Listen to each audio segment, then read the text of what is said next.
Hello friends, आप देख रहे हैं आपका चैनल शेयर बाजार विद आयुष। और दोस्तों, बात करेंगे इस वीडियो में सीएमआर ग्रीन टेक्नोलॉजी आईपीओ के डे सेकंड ऑफ सब्सक्रिप्शन के बारे में। आज दोस्तों दूसरा दिन था इस आईपीओ का। दूसरा दिन किस तरीके का बीता है, कितना सब्सक्रिप्शन हमको आता हुआ देखने को मिला है, चाहे वो क्यूआईबी हो, एचएनआई हो या फिर रिटेल हो, सबकी तरफ से समझेंगे। ये जानेंगे दोस्तों कि फाइनल डे किस प्रकार का रिस्पांस अब आ सकता है। मतलब आपको मैं एक एस्टिमेटेड सब्सक्रिप्शन का डेटा भी दूंगा कि इतना एस्टिमेशन है, तो फिर चांसेस कहाँ पर ज़्यादा बन रहे हैं। मतलब एचएनआई कैटेगरी में अच्छे चांसेस है या फिर रिटेल के अंदर अच्छे चांसेस है। तो वीडियो दोस्तों आप लोग पूरा जरूर देखिएगा, बिकॉज काफ़ी इन्फॉर्मेटिव होने वाला है। लेकिन उससे पहले अभी तक अगर आपने चैनल को सब्सक्राइब नहीं किया है और पहली बार विजिट किया है, तो सबसे पहले आप लोग जरूर चैनल को सब्सक्राइब कर लीजिएगा। तो दोस्तों, ऐसा मैंने कहा सीएमआर ग्रीन आईपीओ 2 दिन जो है अब कंप्लीट हो चुके हैं। अब सिर्फ सिंगल डे बचा है कंपनी का, विच इज 5 जून, जब आप इस आईपीओ में पैसा लगा सकते हैं। अब इस बात का ध्यान रखिए दोस्तों, 5 जून को ये आईपीओ आपको बंद होता हुआ देखने को मिलेगा। तो कल का दिन तो बहुत ही महत्वपूर्ण है। कैसे है ये भी आपको मैं आगे बताऊंगा। बाकी 192 का प्राइस बैंड है, 78 शेयर्स का लॉट साइज है, एक प्योर ओएफएस है, यानी कोई भी पोर्शन दोस्तों फ्रेश इशू का नहीं है। लगभग 631 करोड़ का ये टोटल आईपीओ है। मैं आपको आज का सब्सक्रिप्शन दिखाऊं, लेकिन उससे पहले एक बार कल का सब्सक्रिप्शन देखिए। जो 3 जून था, राइट, यानी फर्स्ट डे, उस दिन अगर आप देखेंगे तो लगभग दोस्तों क्यूआईबी कैटेगरी ने इस आईपीओ को 0.03 टाइम सब्सक्राइब किया था, विच मीन्स कि क्यूआईबी का कोई खास पैसा नहीं आया था। एचएनआई कैटेगरी ने लगभग 5.68 टाइम सब्सक्राइब किया था, रिटेल ने लगभग 2.47 टाइम सब्सक्राइब किया था और एम्प्लॉय ने 3.19। टोटल फर्स्ट डे के अंदर दोस्तों ये आईपीओ 2.46 टाइम सब्सक्राइब आपको होता हुआ देखने को मिल गया था। यानी फर्स्ट डे के अंदर दोस्तों इशू को अच्छा सब्सक्रिप्शन आ गया था, फुली सब्सक्राइब हो गया था। सिर्फ क्यूआईबी था वो जो दोस्तों कैटेगरी अंडर सब्सक्राइब थी, बाकी सारी कैटेगरी आपको ओवर सब्सक्राइब होती हुई दिख गई थी। लेकिन फाइनल डे क्या क्यूआईबी भी ओवर सब्सक्राइब हो गई है, अब ये आप देखिए। तो देखिए, क्यूआईबी कैटेगरी दोस्तों बिल्कुल ओवर सब्सक्राइब हो चुकी है। इसका मतलब ये है कि 3.45 टाइम्स सेकंड डे तक क्यूआईबी का पैसा आपको आता हुआ देखने को मिल गया है। यानी वो क्यूआईबी जिसने फर्स्ट डे तक 0.03 टाइम सब्सक्राइब किया था, वो सेकंड डे तक 3.45 टाइम्स तक पहुंच चुकी है। इसका मतलब दोस्तों ये कि क्यूआईबी कैटेगरी ने कुल मिलाकर इस आईपीओ में अभी तक 2,25,00,000 शेयर्स के लिए अप्लाई कर दिया है, जो 433 करोड़ होता है। अब यहाँ पर कौन से वो क्यूआईबीज है जिसने दोस्तों अप्लाई किया, ये भी आपको मैं डेटा दे देता हूँ। तो देखिए, इस आईपीओ के अंदर अभी तक जो क्यूआईबी का पैसा हमको आता हुआ देखने को मिला है 3.45 टाइम्स 2,25,00,000 शेयर्स, उसमें से 2,16,00,000 शेयर दोस्तों सिर्फ हमको एफआई की तरफ से आता हुआ देखने को मिला है। मतलब ये आप देख सकते हैं कि जो एफआई कैटेगरी है उसने ही अभी तक इस आईपीओ में पैसा लगाना शुरू किया है फ्रॉम द क्यूआईबी। अदरवाइज जो डीआईआईज है उनकी तरफ से तो ओनली 67,000 शेयर्स, म्यूचुअल फंड्स ने तो अभी तक लगाए नहीं है। एंड अदर्स कैटेगरी की तरफ से 8,56,000 शेयर्स के लिए अप्लाई किया गया है। मतलब जैसा मैंने कहा कि अभी तक दोस्तों जो पैसा हमको आता हुआ देखने को मिला है, वो सबसे ज़्यादा आपको आता हुआ दिखा है फ्रॉम द एफआईआई कैटेगरी।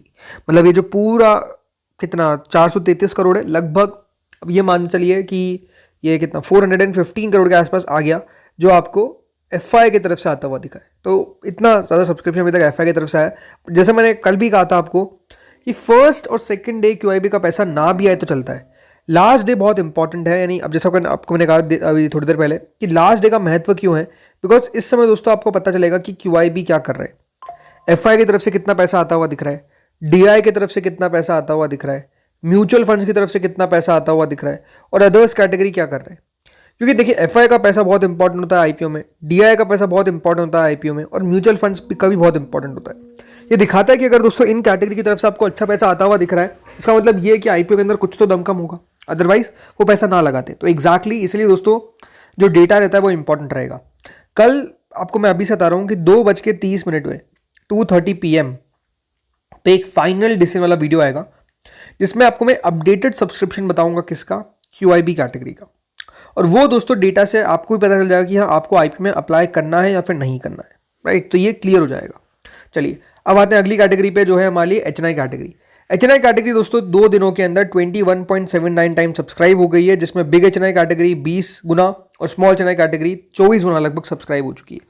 अभी तक दोस्तों टोटल जो पैसा हमको आता हुआ देखने को मिला है from the HNI category, it is 2053 crore, 2053 crore रुपए जो है वो आपको अभी तक आता हुआ देखने को मिला है सिर्फ 2 दिनों के अंदर फ्रॉम द एचएनआई कैटेगरी।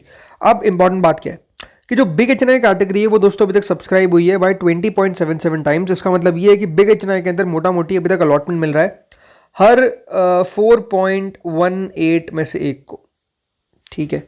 इतना अभी तक आपको अलॉटमेंट मिल रहा है। मेरे हिसाब से जो मेरी कैलकुलेशन है, मुझे ये लगता है कि देखिए जो एचएनआई कैटेगरी है, it will subscribe the IPO by close to 5,000 crore, मतलब 5,000 करोड़ रुपए जो है वो आपको बिग एचएनआई की तरफ से आता हुआ दिखेगा। अभी तक देखो जो टोटल पैसा आया है वो कितना है, वो आया है दोस्तों 1,304 करोड़, और ये सब्सक्राइब कितना हो गया, 20.77 टाइम्स। यानी ओवरऑल दोस्तों यहाँ पर जो बिग एचएनआई कैटेगरी उसके लिए रिजर्व रखा है 62 करोड़ के आसपास, और अगर 5,000 करोड़ रुपए भी हमको आता हुआ दिखता है तो वो क्लोज टू 80 टाइम्स पहुंच जाएगा। बट 80 में से एक को सब्सक्रिप्शन नहीं मिलेगा, लगभग 16 में से एक को मिलेगा। तो मेरे हिसाब से दोस्तों यही है कि यहाँ पर आप जो एस्टिमेट मान के चलिए वो है 15 to 20, कि हर 15 या फिर हर 20 में से एक व्यक्ति को अलॉटमेंट लगेगा in the big HNI category. Small Chennai category लगभग 23 गुना तक सब्सक्राइब हो चुकी है। स्मॉल चेन्नई कैटेगरी की तरफ से भी दोस्तों हमको पैसा जो है वो आता हुआ देखने को मिल सकता है, लगभग 3,000 करोड़ के आसपास। अब ये कि अगर दोस्तों यहाँ पर 3,000 करोड़ रुपए हमको आता हुआ देखने को मिलता है तो उसका मतलब क्या है, उसका मतलब ये कि अगर 3,000 करोड़ आ जाता है तो ये कैटेगरी सब्सक्राइब हो जाएगी बाय लगभग 100 गुना, 100 टाइम्स ऑलमोस्ट मान के चलिए। तो ये है कि यहाँ पर मान के चलिए कि 90 to 100 टाइम सब्सक्राइब होगी ये कैटेगरी, और उसमें से एक व्यक्ति को अलॉटमेंट जो है वो बेसिकली मिलेगा। मतलब पॉसिबिलिटी यहाँ पर भी अलॉटमेंट की दोस्तों आप कह सकते हैं थोड़ी सी लो रहेगी, या फिर कह सकता हूँ जो स्मॉल चेन्नई कैटेगरी है वो सबसे ज़्यादा टफ कैटेगरी है टू क्रैक। मतलब ये है कि सबसे मुश्किल है यहाँ पर अलॉटमेंट मिलना, बाकी कैटेगरीज में तो तब भी मिल जाएगा, यहाँ पर मुश्किल है। रिटेल पोर्शन की बात करते हैं। रिटेल कैटेगरी दोस्तों सब्सक्राइब हो चुकी है लगभग 7.93 टाइम्स, यानी रिटेल के अंदर आप देखिए अभी तक पैसा आता हुआ दिखा है लगभग 1742 करोड़। अब रिटेल कैटेगरी का क्या है दोस्तों कि रिटेल कैटेगरी लगभग अगर देखा जाए पिछले कुछ समय के अंदर तो लगाती है 4-5 हज़ार करोड़ रुपए।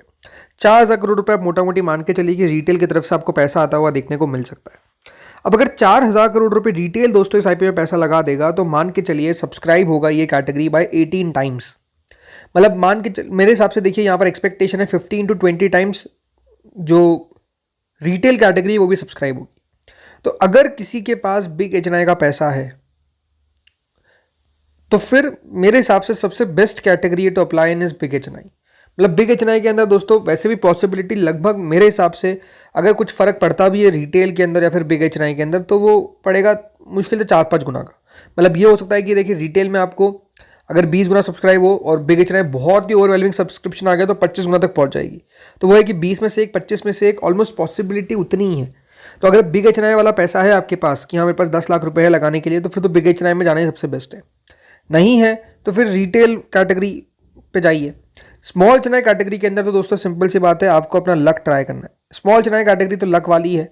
अब देखा जाए तो है सारी लक कैटेगरीज, मतलब है तो सारी लक कैटेगरीज, बट हाँ अगर आपको सोच के चलना है कि मेरे पास रिटेल और बिग एचएनआई में से दो ऑप्शन तो फिर बिग एचएनआई बेस्ट है। स्मॉल चेन्नई में तो जाना बहुत टफ है, अलॉटमेंट मिलना बहुत टफ है। एम्प्लॉय कैटेगरी पे आते हैं। एम्प्लॉय कैटेगरी 6.79 टाइम सब्सक्राइब हुई, 18 करोड़ रुपए आ चुके हैं। कुल मिलाकर 9.6 टाइम्स यानी कंपनी को 4,248 करोड़ रुपए अभी तक मिल गए 2 दिनों के अंदर। दोस्तों बहुत ही अच्छा सब्सक्रिप्शन आता हुआ दिखा है। मेरी एक्सपेक्टेशन है कि क्यूआईबी कैटेगरी सब्सक्राइब होगी इस आईपीओ में बाय मोर देन 100 टाइम्स। इतना पैसा आपको क्यूआईबी की तरफ से आता हुआ दिख सकता है, इसकी पॉसिबिलिटी बहुत ज़्यादा है। तो अच्छा सब्सक्रिप्शन आने की पूरी उम्मीद है। तो ये है कि कल जैसे मैंने कहा वापस बताता हूँ 2:30 पे वीडियो आएगा फाइनल डिसीजन का, तो वो बिल्कुल आप लोग मिस मत करिएगा। बाकी जो जीएमपी है वो कुछ 67 रुपीज़ के आसपास चल रही है। मतलब जीएमपी में आप कह सकते हैं कि अच्छी खासी बढ़त है, अच्छा खासा जीएमपी है, लगभग 35% का। रिटेल में फ़ायदा होने का अनुमान है 5,226 रुपये का, तो अपने आप में फ़ायदा अच्छा होता हुआ दिख सकता है on the listing. Let's see listing पे क्या करता है ये आईपीओ। इस वीडियो में इतना ही था। अगेन अगर आप अप्लाई करते हैं फिर अवॉइड करते हैं तो एक बार अपने फाइनेंशियल एडवाइजर से कंसल्ट जरूर करें, या फिर खुद कंपनी को पढ़े अगर आपका कोई फाइनेंशियल एडवाइजर नहीं है। इस वीडियो में इतना ही था। अगर आपको अच्छा लगा तो लाइक करिएगा, चैनल से पहली बार जुड़े सब्सक्राइब करिएगा। Thank you friends for watching this video.